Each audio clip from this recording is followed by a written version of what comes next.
কোটা সংস্কারের দাবিতে সোমবার বেলা 12টা থেকে আন্দোলনকারী শিক্ষার্থীরা জড়ো হতে থাকেন বিশ্ববিদ্যালয়ের বিভিন্ন হলগেটে। তালা ভেঙেও বের হয় ইডেনের ছাত্রীরা, যুক্ত হয় ঢাকা কলেজের শিক্ষার্থীরাও।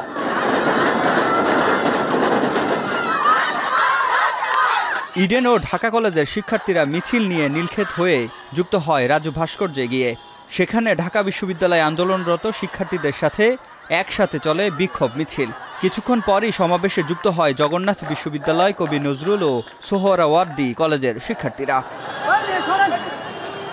বিকাল 3টার দিকে বিজয় 71 হলে আন্দোলনকারী শিক্ষার্থী ও ছাত্রলীগের মাঝে দেখা দেয় উত্তেজনা। চলে ধাওয়া পাল্টা ধাওয়া।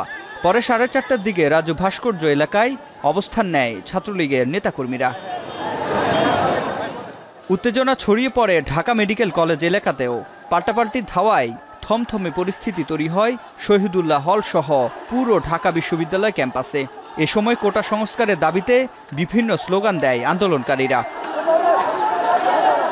বৈষম্য বিরোধী ছাত্র আন্দোলনের পক্ষে জানানো হয়, আন্দোলনে আসা বেশ কয়েকজন শিক্ষার্থী আহত হয়, যাদের পাঠানো হয় ঢাকা মেডিকেলে।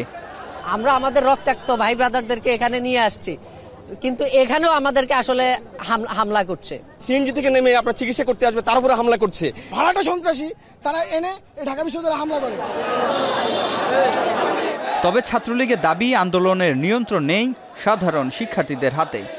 আন্দোলনের নিয়ন্ত্রণ সাধারণ শিক্ষার্থীদের হাতে নেই। যে বাড়াবাড়ি তারা করছে, আমাদের কাছে সুস্পষ্টভাবে ছাত্রলীগের পক্ষ থেকে আমরা বলছি, তারা সীমা লঙ্ঘন করেছে এবং সীমা লঙ্ঘনকারীদের কিভাবে রাজনৈতিকভাবে মোকাবেলা করতে হয় ছাত্রলীগের সেই শিক্ষা জানা রয়েছে।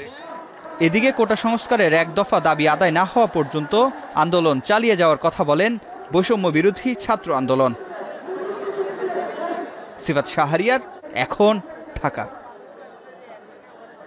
250-টিরও বেশি ডিজাইন অপশন নিয়ে ওয়ালটন স্মার্ট ফ্রিজ, বোঝে আপনার প্রয়োজন।